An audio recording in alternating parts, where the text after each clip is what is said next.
ಶ್ರೀ ಗುರು ಬಸವಲಿಂಗಾಯ ನಮಃ. ನನ್ನ ಎಲ್ಲ ಶರಣ ಬಂಧುಗಳಿಗೂ ವಚನಗಳು ವಿತ್ ಮುಗುಳುನಗೆ ಚಾನಲ್ ಕಡೆಯಿಂದ ಶರಣಾರ್ಥಿಗಳು. ಈ ವಿಡಿಯೋದಲ್ಲಿ ಶರಣ ಎಂಬ ಪದದ ಅರ್ಥವನ್ನು ತಿಳಿಸಲಿದ್ದೇನೆ. ಶರಣ ಎಂಬ ಪದಕ್ಕೆ ಬಹು ವಿಶೇಷವಾದ ಅರ್ಥವಿದೆ. ಅದಕ್ಕಿಂತ ಮುಂಚೆ ನನ್ನ ಚಾನಲ್ ನೋಡ್ತಾ ಇರೋರು ಯಾರೆಲ್ಲ ಇನ್ನೂ ಸಬ್ಸ್ಕ್ರೈಬ್ ಮಾಡಿಲ್ಲ, ಈ ಕೂಡಲೇ ಸಬ್ಸ್ಕ್ರೈಬ್ ಮಾಡಿ ಅಂತ ಹೇಳ್ತಾ ಪಕ್ಕದಲ್ಲಿ ಕಾಣೋ ಬೆಲ್ ಬಟನನ್ನು ಕ್ಲಿಕ್ ಮಾಡಿ ನಾನು ಮಾಡೋ ವಿಡಿಯೋ ಫಸ್ಟ್ ನೋಟಿಫಿಕೇಶನ್ ನಿಮಗೆ ಬರುತ್ತೆ ಅಂತ ಹೇಳ್ತಾ ವಿಡಿಯೋ ಶುರು ಮಾಡೋಣ ಬನ್ನಿ. ಶರಣ ಎಂಬ ಪದಕ್ಕೆ ಬಹು ವಿಶೇಷವಾದ ಅರ್ಥವಿದೆ. ಶರ ಎಂದರೆ ಬಾಣ, ನ ಎಂದರೆ ತಾಕಲಾರದವನು. ಶರಣ ಎಂದರೆ ಬಾಣಗಳು ತಾಕಲಾರದವನು ಎಂದರ್ಥ. ಬಾಣಗಳು ಎಂದರೆ ಅರಿಷಡ್ವರ್ಗಗಳು.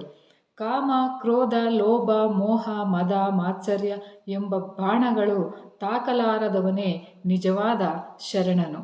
ಭವಕ್ಕೆ ಮಾರು ಹೋಗದೆ ಶಿವನಿಗೆ ಶರಣು ಹೋಗುವವನೇ ನಿಜವಾದ ಶರಣನು. ಕೇವಲ ಲೌಕಿಕ ವಸ್ತು ವಿಚಾರ ಆಸೆ ಆಕಾಂಕ್ಷೆಗಳನ್ನು ಬಿಟ್ಟು ಸೃಷ್ಟಿಕರ್ತನನ್ನು ನಂಬಿ ಬದುಕುವವನೇ ನಿಜವಾದ ಶರಣನು. ಸೃಷ್ಟಿಯ ರಹಸ್ಯವನ್ನು ತಿಳಿಯಲು ಪ್ರಯತ್ನಿಸುವವನೇ ನಿಜವಾದ ಶರಣನು.